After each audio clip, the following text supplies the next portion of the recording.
ನಮ್ಮ ಉತ್ತರ ಕರ್ನಾಟಕ ಸ್ಟೈಲ್ ನುಚ್ಚು ಮತ್ತು ಮಜ್ಜಿಗೆ ಅಂದ್ರೆ ಆಹಾಹಾ ಏನು ರುಚಿ ರೀ ಅದು.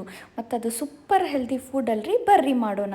ಬೆಂಗಳೂರಿನಾಗ ನುಚ್ಚು ಅಂದ್ರೆ ಹಿಂಗೆ ಸಿಗೋದ್ರಿ ನನಗೆ. ಜೋಳದ ನುಚ್ಚು ಅಂದ್ರೆ ಅದು ರವಾ ಟೈಪ್ಸ್ ಇರ್ತೈತಿ. ಅದಕ್ಕಂತ ನಾನು ಒಂದು ಸ್ವಲ್ಪ ಜೋಳದ ಹಿಟ್ಟು ಹಾಕ್ಕೊಳಕತ್ತೇನಿ. ಹುಳಿಗಂತ 2-3 ಚಮಚೆ ಮೊಸರು ಹಾಕಿದ್ದೀನಿ. ಮತ್ತು ನೀರು ಹಾಕಿ ಇದನ್ನು ಕಲಸಿ ಒಂದು 8 ತಾಸು ನೆನೆಕ್ಕೆ ಬಿಡ್ತೀನಿ ರೀ.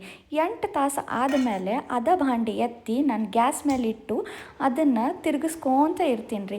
ಇದು ಪ್ರೊಸೆಸ್ ಇಲ್ಲಂದ್ರೂ ನನಗೆ 15-20 ನಿಮಿಷ ಮ್ಯಾಲೆ ಹತ್ತಿತ್ತು ರೀ. ಅದಕ್ಕಂತ ಹಿಂಗೆ ತಿರುಗಿಸ್ಕೊತ ಇರ್ಬೇಕು, ಯಾಕಂದ್ರೆ ಕೆಳಗೆ ಭಾಂಡಿ ಹೊತ್ತೈತಲ್ರಿ. ಅದಕ್ಕಂತಂದು ತಿರುಗಿಸ್ಕೊತ ಅದೀನಿ ರೀ. ಉಪ್ಪು ಹಾಕೀನಿ, ಬಿಸಿ ನೀರು ಹಾಕತ್ತೀನಿ ಮತ್ತು ಟೇಸ್ಟ್ ಮಾಡತ್ತೀನಿ.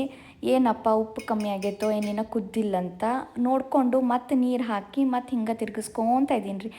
ನೋಡಿರಿ, ಈಗ ನನ್ನ ನುಚ್ಚು ರೆಡಿ ಆಯಿತು. ನುಚ್ಚಿಗೆ ಈ ಥರ ಟೆಕ್ಸ್ಚರ್ ಬರಬೇಕು.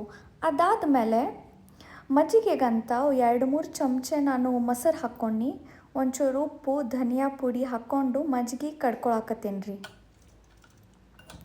ಮಜ್ಜಿಗೆ ಆದಮೇಲೆ ಒಗ್ಗರ್ನಿಗಂತ ಒಂದು ಸ್ವಲ್ಪ ಎಣ್ಣೆ ಹಾಕತ್ತೇನೆ. ಎಣ್ಣೆ ಕಾದ್ಮೇಲೆ ಒಂದು ಸ್ವಲ್ಪ ಸಾಸ್ಮಿ, ಜೀರಿಗೆ, ಅಲ್ಲ ಬೆಳ್ಳುಳ್ಳಿ ಪೇಸ್ಟು ಮತ್ತು ಹಿಂಗು ಮತ್ತು ಒಂದು 4-5 ಬ್ಯಾಡಗೆ ಮೆಣಸಿನ್ಕಾಯಿ ಹಾಕಿ ಒಗ್ಗರ್ನಿ ರೆಡಿ ಮಾಡ್ಕೊಳಕತ್ತೇನೆ ರೀ.